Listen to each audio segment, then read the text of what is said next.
What up? This is your boy DJ EFN. You might know me as a drink champ, but first and foremost, I'm a proud father.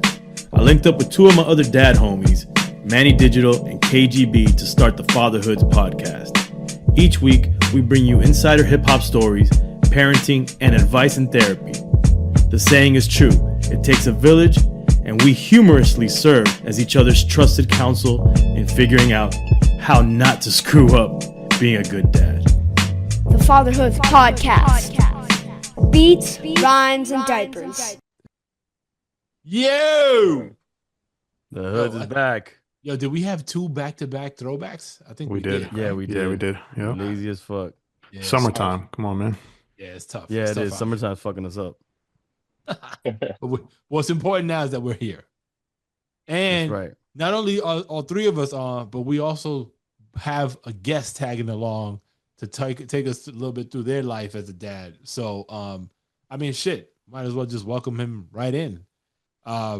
He is a rapper, and we're gonna find out what else he gets into because I feel like this gentleman is multifaceted. He's out from the West Coast, and he's a father of three. I'm talking about joMi. So normally we have this bootleg applause that That's never worked. Yeah. You don't hear shit. Hey, Do you? Right. hey, in my mind, I heard it. I like it. Appreciate y'all, man. I like the intro. Thank you. Yeah, What's man. up, y'all? So I don't want to disparage or take away from other things you might be doing. So outside of MCing, what things are you involved in?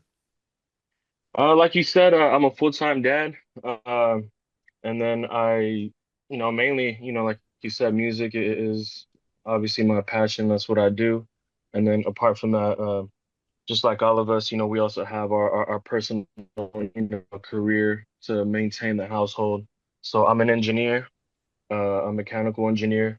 Oh, dope. And yeah, those are my two things that keep me going. What stage of your music career are you in at this point? So I I guess the best way to answer that is I do it full time also as far as the recording process, the development process, getting verses to other people here and there, and uh it does, pay me, but not where I want to be, you know what I mean, through streaming and things like that. But obviously that's the goal, to be doing that full time. So obviously we do shows, we do collabs, but get deals here and there. But it's a work in progress. It's still not full time, but that's the goal. And so what? I know before we started, we were trying to get to the ages. What are the ages of your kids? So my oldest is 14, and then I got a 6-year-old, and then a fucking sorry, am I allowed to cuss in here? Yeah, I don't know, yeah. sorry about that. And then a 10-month-old girl. I got two boys, the oldest, and then a baby girl, the youngest. Oof, you in the trenches with the baby. Oh yeah, yep. I don't know if you could hear her screaming Oh, behind nah. right now. Yeah. So now It's you dope. mentioned before we started recording that so your oldest is when you got with your wife, that's her son, right? Yeah, so my wife, she was a teen mom. She had Okay. him when she was 16 years old. Okay. So that's why he's older. So when I met him, he was 8 years old. That's when I came into his life. How did that go for you? Because I always find it interesting, just the dynamic between when a man comes into the picture with a younger child, but more specifically a boy, Mm-hmm. and Yeah. sometimes that can be like just what the boy needed, or otherwise, or it can be a hard road because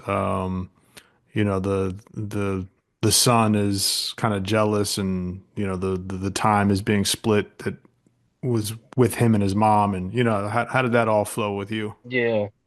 No, that's a good question. And to be honest, it was scary at first, you know what I mean? Because I didn't, I'm gonna be honest with you, that was my first introduction to even, being a father figure at that point. But I basically skipped, having going from, pregnancy teenage years basically with him, and I kind of just started as he was 8, so he was already conscious. He knew what was going on, and it was a hard transition at first because I didn't know um, how I wanted to approach the situation in the sense that, okay, this is how I'm gonna raise you because I was raised a certain way. And I kind of, I got a feel for it after, we started living together, and it was a smooth transition. And I feel like he respects me and he gravitated towards me. So it was never nothing where it was that difficult other than the fact that it was new to me as well as it was new for him. You know what I mean? So um my wife, she was a single mom the whole time. So, the dad, is barely coming back into the picture, which we respect him for it. And we allow him, to be in his life as well. But at that time, he wasn't present. So it's not like that there wasn't that dynamic between me and the dad because, it was non-existent. But right now we have a good relationship since he is doing better for himself, and we keep it cordial. But I feel like overall, to answer your question, it was out of instinct the way I kind of approached the situation. You know what I mean? What's best for him. How old were you when you got introduced to fatherhood? Like, I was 26, 27.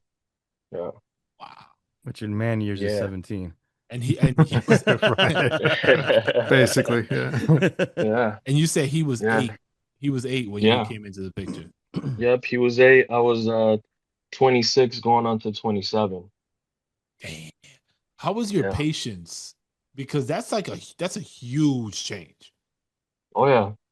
Um, I think my patience, I'm a very patient person. You know what I mean? I feel like I don't I don't jump to assumptions. You know what I mean? I'm always patient, and fortunately at that time, like I mentioned earlier, I've been fortunate to have a good career. So it was never, I'm saying I was able to provide, a house, things like that. So I feel like if the circumstances would have been different, I think I would have not had patience because I knew that at least I had that as like a safety net. You know what I mean? I wasn't struggling to be like, oh shit, where's my next dollar gonna come from? What do we do? And I feel like in that regard, I feel like it helped, the situation to be more patient because when you're, with your spouse or your partner and uh you guys are talking about, financial stability, I feel like that's where a lot of the derangement comes from. You know what I mean? And it becomes harder. So that helped, So I'm patient for sure. That there was nothing really too outstanding other than the typical, hey, clean your room. Yeah. Uh, what are you doing? Yeah. Things like that. What The do your reason kids think about you and the music? They love it. They're all musicians themselves too. My oldest, he play well, yeah, the oldest he plays a trombone right now. He's doing the electric guitar. My youngest, he's it's a music household. They're musicians and they're in dance. So there's music all around. So every time I go to, like the big recording studios, they want to tag along. I'm collaborating with this band, the Hello Hellos, and they love those sessions just because it's just live music in a live room and, just brainstorming. They love it. So, That's dope. They want to be a part of it as much as they can, and they all, they're all with me in the studio a lot of the times. They live it and breathe it just like I do. have you ever had to choose between like a big career opportunity in music and a fatherhood moment? Yeah. How did you Yeah, handle that? um fortunately, my wife, we have good communication where she knows how important the music is to me. And whenever an opportunity comes like that, she'll have my back. But there's been so many situations where, I was invited to do some sort of like a show or performance, for example, in LA, or like a music video shoot all the way out in LA. And at that particular time, one of my kids had like a big, tournament, soccer tournament, or a dance, like a big performance, and I couldn't make it. And she had to go take care of it while I'm over here in LA. It happens a lot, to be honest. Because it's for me to go to LA, it's not like a 1 day thing just because I'm out in the Bay Area. So it's Right. at least a 2 day minimum thing that I have to be gone for. And what do your kids tell you like when you come back that after missing whatever moment that was? To be honest, the oldest, the 14-year-old, he's always gonna understand, right? He's conscious, but like my 6-year-old, he always wants to be with me no matter where I go. LA, if anything that has to do with like music or like traveling, he wants to go with me. So, it's kind of like a white lie. I tell him that I have to be gone for a few days, and then when I come back, I tell him what I did, but not right after that, just because I know how he is personally. And if he knows that I'm out in LA without him, he's gonna be upset. Hey, why didn't you take me? He'll be calling me every 20 minutes. Hey, Hmm. like just be sad about it. So it's kind of, I know at some point I'm gonna be upfront with him, but right now just because of the age that he is, and I don't want him to be stressed out when he should be focused on like his performance or like soccer tournaments or whatever it may be. I kind of just a little white lie. All right. I mean, yeah, you got to handle it however it makes sense for you guys. But you said your wife and you kind of are always on the same page, so you guys back each other up and figure it out. Yeah, yeah. She always has my back. Like not too long ago, I know you guys had a sit down with 80 Empire. Those are my homies right there. They're like my cousins. It Yeah. feels like every time we meet up, they came down to LA. They were promoting their album, so we went to the release party, and it was one of the last situations where some family things to do came up, and they invited us, and we went out there, and she was cool with it. We were there for about 2 days, and she had my back, and we kind of had to make that decision right as it happened, because sometimes these opportunities you don't see them far in advance. You kind of just have to make a decision, but it's more so being in the communication as of what is the goal that you're trying to attain, and as long as you both know that that's part of the process, part of the journey, then I think there's always going to be a connect as opposed to like a disconnect. Mm. But does it ever weigh on you? Like, do you ever feel guilty? Yeah, I do all the time. It's just, man, I could be at home with my kids. My kids could be here. I should be helping out my wife. We have a fucking 10-month-old, and she's like you said, you're in the woods with her right now because she's going through it. She always just wants her mom, and I feel bad, especially mainly for her that she has to handle all of them, and it's a lot of work, especially with the newborn. So I do feel guilty, but in my mind, I kind of just try to tell myself like this is for me to hopefully put us in a better situation than where we're at now. Eventually it'll pay off. What's that feeling like? That's the way Because I like to look at it. you mentioned, the 10-month-old is pretty much all about mom, and you're Right, kind of you sometimes not even an afterthought. You just kind of sometimes just rendered like useless for her right. because you can't really participate. At least that's how I felt when my kids were that young. Yeah, Um, yeah. does that weigh on you at all, or do you look at it like, all right, then I could just try to help out with the other two and let her focus on the one for now? Yeah, it's both. I feel when I see her struggling with the 10-month-old because she's just crying or whatever, babies do. And I can't do anything about it, then I see what I can do to help, whether it be like, hey, are you hungry? Let me get you some food, or I'll take the other kids outside for a little bit to give her some peace. Or, for example, when she's in a position where the 10-month is like calm, I kind of just grab her and I say, hey, just go somewhere, like go grab some food by yourself, just give yourself some time, and I'll be right here with the kids. You're fine. And then we do that a lot. It's more so kind of just being observant and seeing where you can help, because it is tough for her as well as it is for me because I can't do anything about it. I could entertain the 6-year-old and the 14-year-old, but not the baby. Yeah. It is tough. Yeah. That's why I'm a Um, big advocate for being the diaper changing king. Oh yeah. You are Yeah. when your wife got pregnant with your youngest son, um, Uh-huh. how did Hmm. how did your oldest take to the idea of being a brother and jealousy, happiness? How'd that play out for No, you? no, No, my oldest, he's very sweet, very kind. He's very, very loving. He's very welcoming. No jealousy. He's probably like the epitome of what an older brother should be like. He's very no jealousy. He's helpful. He'll grab the baby when he sees that mom is struggling, or I'm off, I'm not at home. Like he's an all-star, man. I have no complaints against that. So no, he's very, because you also have to understand that when he was already older, there's a big, Yeah. space gap, age difference. So no jealousy. He was old enough to understand what the situation was, and he was all for it. That's dope. Do you think about? I mean, you say so. Your oldest is 14, right? Yeah. Do you think about college, or is that even something that he's thinking about right now? And like, what thoughts come to mind? And I have one going to college in T minus 3 weeks, so that's Oh, all I'm sheesh. thinking about right now. But I wonder your stage, if that's even a thought, and how you're trying to plan for it. Well, Manny, I'm in the same situation you are, believe it or not. My oldest, he's very smart. He skipped high school. He's going straight to college. Oh Stop. He's shit. about to start college. Wait, Yeah. skipped high school completely? Yeah. He graduated from eighth grade and he's about to start college in 2 weeks. Wait, what? Wow. I thought you was So, joking just now. What no, the? it's the truth, man. Yo. I'm so glad I asked this question.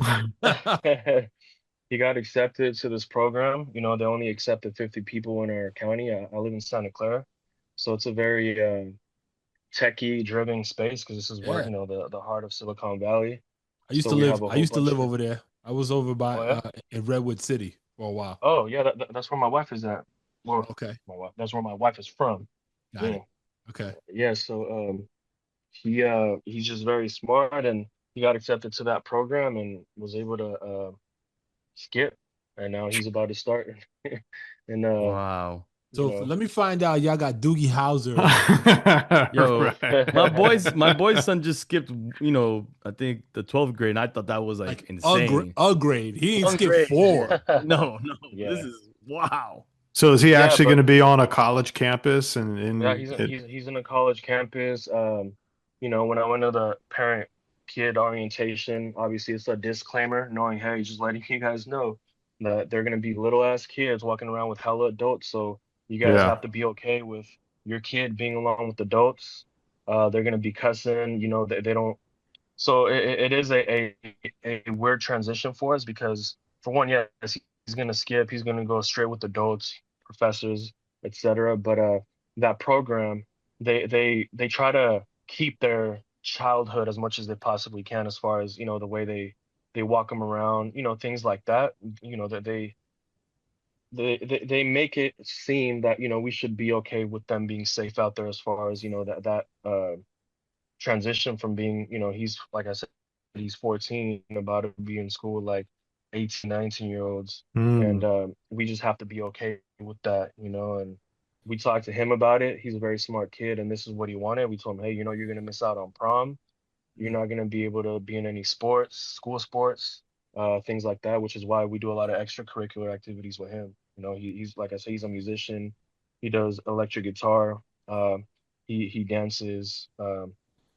Things like that. So it was a decision we had to make as a family, and we talked in depth about it, and this is what he wanted to do. So we're gonna support him. That's Wow. incredible, man. That's pretty wild. Well, congrats Yeah. to Yeah. him and y'all. He was all about this because skipping 4 grades doesn't just happen. Like y'all been Nah. planning this I never even process. No? heard that before. Oh yeah. Yeah, he's just very smart, man. I don't know I think that's an how else to understatement. Very explain smart. that. But like so like let's say like a year ago, did you guys realize that okay, he's he's gifted enough that we should apply for this, or he looked it up? Like how did you guys even discover that this was an option? So we've always known that he's a bright kid. Yeah. I knew that he was a bright kid as soon as I met him at 8 years old. But it was more apparent, like for example, we went camping one time with my cousin. He's my brother, right? My older brother. And my older brother, he used to play chess a lot, right? He's very he loves the game, right? Granted, he stopped playing for a little bit, but then Andrew, we just brought out the chessboard and just beat him really quick. And he was like, "What the Hmm. fuck?" They had to do a couple like, Okay. rematches. And at that time, he was like, I don't know, 11, 12. And Hmm. he's one of those kids where he's just quick to learn things, and for example, he started his electric guitar lessons last week, and I talked to his teacher, the one that's teaching him, which is the guy that I'm collaborating with, the Hello Hellos, and he said that he caught on like right off the bat, the electric guitar the first day. So it's just, I don't know, it's just sometimes, up there in your brain, it Hmm. works Yeah. differently than we do, the way we Yeah. do, and um, Yeah. it also helps that me and my wife, we're also, educated in the sense that we both went to college. She's a lawyer, I'm an engineer. So we've never talked to him as a kid. We've always had um, conversations like this open, Yeah. and we've never housed them in the sense where like, oh, you're not allowed to hear what we're talking about. We're very open. We talk about real life shit, and I think that helps in their development because if you talk to him, it's like me right now. It's like you're talking to an adult. You don't see Right. any, of course, they're always going to be kids, but he could hold a conversation with you There's no just like this. latency in that Yeah. convo. Yeah, Well, yep. hey, maybe he's gonna be able to bypass some of the high school bullshit. So Well, Yeah, watch out for yeah. the CIA and the NSA knocking at your door to recruit him. Hey, Recruit him. the thing is I'll never know if he is, right. recruited for them, Yeah, you We'll never won't. find out. Keep that You, shit away from you. so being that he's so, intelligent, far more than his peers, do you guys get caught up in forgetting the fact that he is 14, right? And Yeah, like yeah. expect holding him to a higher standard for things that maybe he shouldn't be at that age. Does that come across much? Yeah, it does because he's very he's excellent in academics, but in the house, he's a fucking lazy kid. He never wants to clean his room. His room is always messy. But, I did read a study that made, high IQ kids that their rooms are always messy. They never want to do that shit because they're always thinking about other shit. That's the least of their worries. And so That's what I'm when gonna we tell my wife about me. about that's true. I've used that before. It didn't go so well.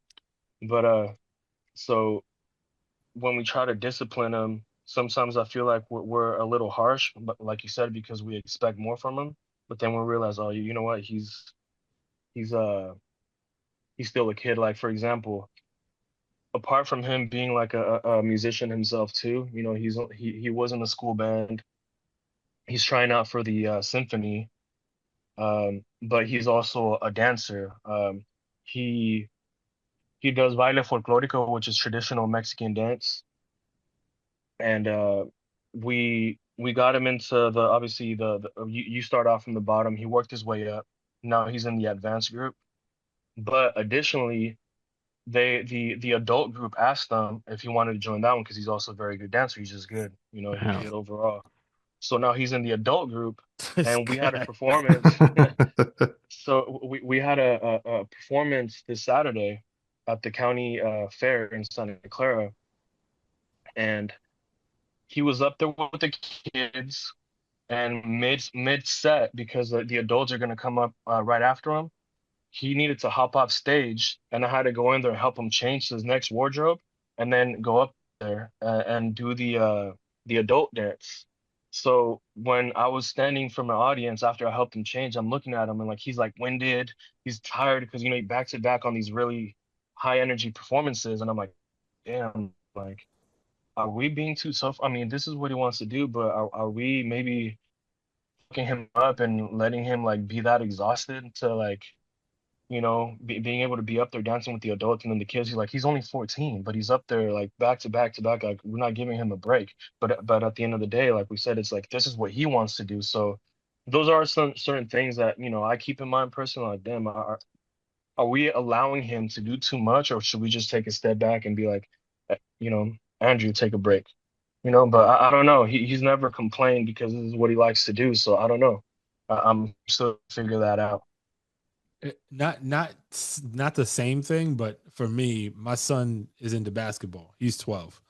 So Yeah. he doesn't have a problem going hard, like, for instance, start the day going to basketball camp, and then afterwards when he gets home, he'll eat right quick, but then he'll go to the park and like work on something.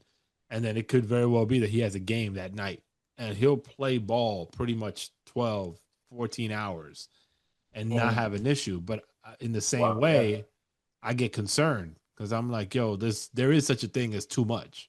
Yeah. Yeah.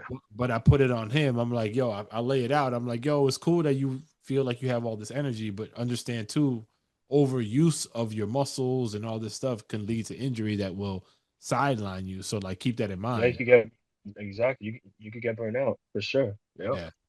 So, but to your point though, I I kind of leave agree. it up to him, but I give him, a perspective on it so that he understands Yeah. it's more than just like fun and games. Yeah. No. Yeah. That's like you said. We always try to offer a perspective, and we like to, talk to our kids, get them ready for the real world. So when they leave this house, it's not something totally new. So we try to have as much, honest and open and adult conversations as we can. Hey, this is what I can offer you. I've been living longer than you have, and I don't think you're doing this right. You know, like exactly like you said. You know what I mean? In situations where we feel we got to step in. So, Jomi, we're almost done, but I do want to give some opportunity for you to tell us a little bit about your craft in the music world and like what stuff you got going, where people can check you out. Because I just came across some of your stuff recently, and I thought it was dope. But it seems to be Thank kind of a you. mix of cultures. So, Yeah. if you could talk a little bit about your brand of hip hop and like where people can check it out. Yeah. Thank you. Thank you for listening, first of all. And yeah, you can find my music anywhere in all the DSPs, but my type of music is I talk about, what we're talking about right now, you know what I mean, in my own way. It's not too upfront. I like to be very poetic, for lack of better terms. I don't like to be too direct because I want to be able to provide that thought where it's kind of just leaves you wondering. So I talk about my life. I talk about, fatherhood. And to answer your question about my brand of music is I do like to influence both my Mexican culture into hip hop as well as the production that I like to do is mainly live instrumentation. So you'll find my production, it's a lot of live drums, live guitar, and obviously the melodies could go here and there, but that is my style, and I incorporate the guitar a lot because electric guitar because I just love, I grew up with like people like Carlos Santana, things like that where I kind of like to give that extra taste, but I also don't want to be too want it to blend perfectly so that it's still hip hop All right. versus making it a complete 180. We're like, oh no, check this out. It's straight up, mariachi mixed with hip hop. You know what I'm saying? I want it to be subtle, and that is what I'm shooting for, but I still implement the live instrumentation based off of my taste and the way I grew up, as far as what I love listening to, and a lot of it traces back down to live instrumentation, on my Mexican side, and on my family side, they're all musicians. So I try to put that in my production. And if you listen to my music, uh, a lot of the live instrumentations, they're all my family. All these people that touch my production, they're literally my cousins from like Mexico. Hey, Wow. I want a guitar right here. Then he'll put it. Hey, I want this. They'll put it. It's just it's that's the best way that I want to describe with the style that I'm going for. And then in addition to that, I just talk about, shit that I observe as, my perspective of where I'm at in life, whether it's politics. I don't really like to be too political, but I do make it subtle. I drop these things here and there about growing up in the Bay Area and, observing, just my observation of what's going on. I like to just provide a reflection on things that I see that are interesting. Have the kids touched the track? Have they collaborated with you on music?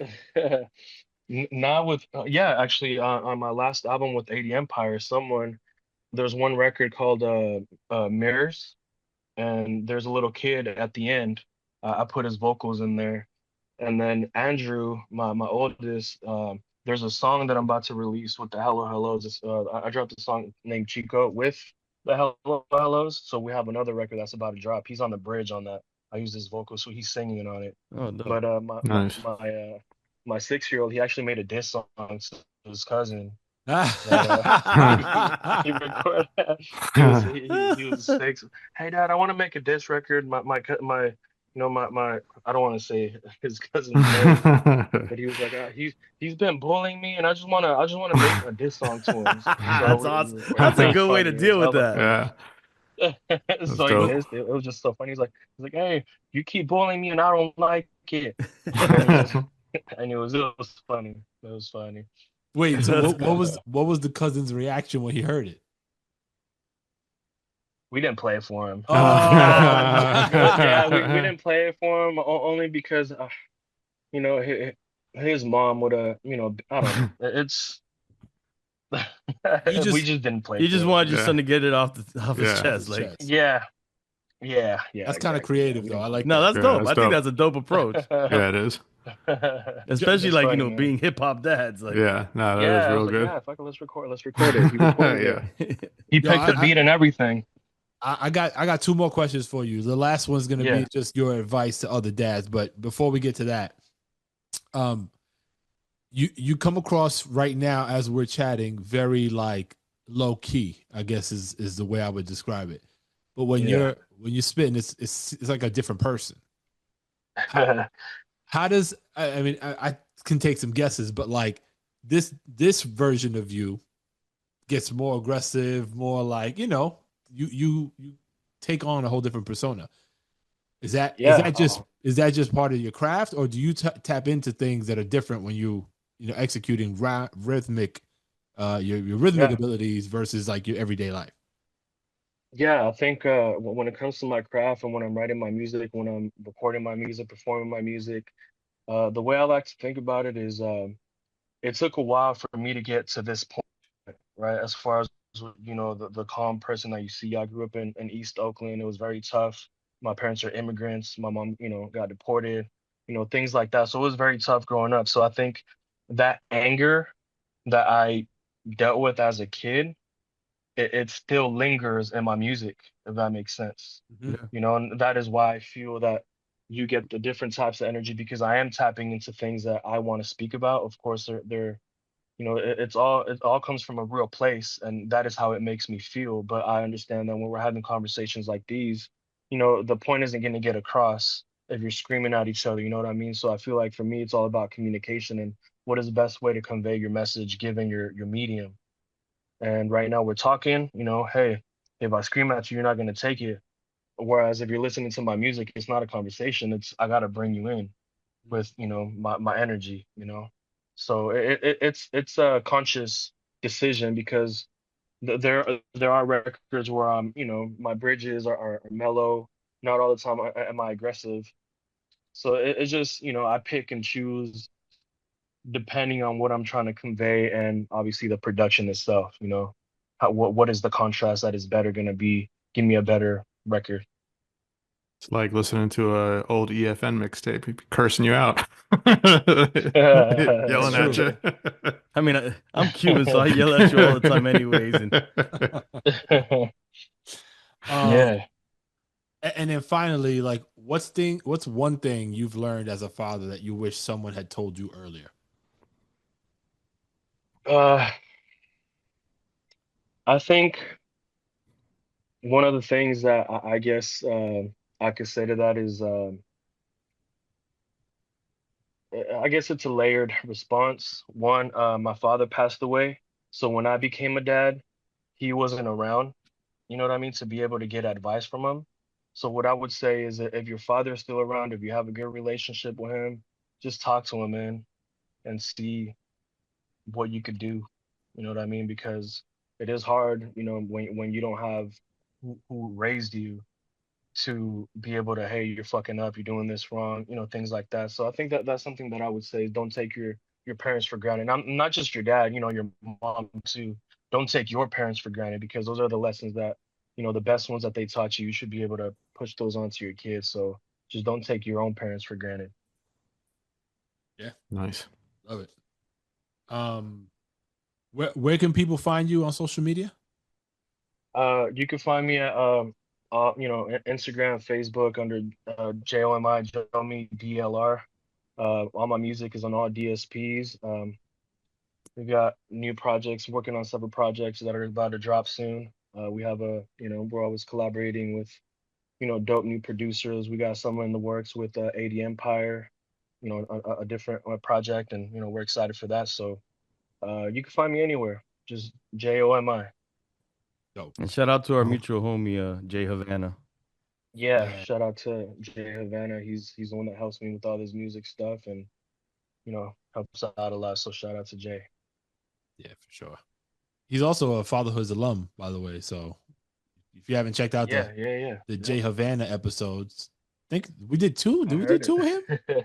I know he got two I don't know. kids. Today we don't know what we've done. Yeah, we don't know. Yeah. But joMi, man, it was a pleasure rapping with you. Yeah, man. Appreciate you. And it was great learning about this skipping of 4 grades, which That shit, Yeah. I'm still like, what the fuck? Yo, good luck to him and to the rest of the man. tribe. And keep us posted, bro. We'll have you back on to find out how college is going. Yeah, I'd be curious to know about that. Appreciate you guys, man. Like DJ Fan said, we had a mutual friend, and I'm sure you guys will find out if you have questions. Yeah, man. Dope. All right, brother. You take care, man. Take it easy, brother. Thank you guys. Appreciate you All guys' right. time, and thank you guys. All right. Peace. Peace. Later.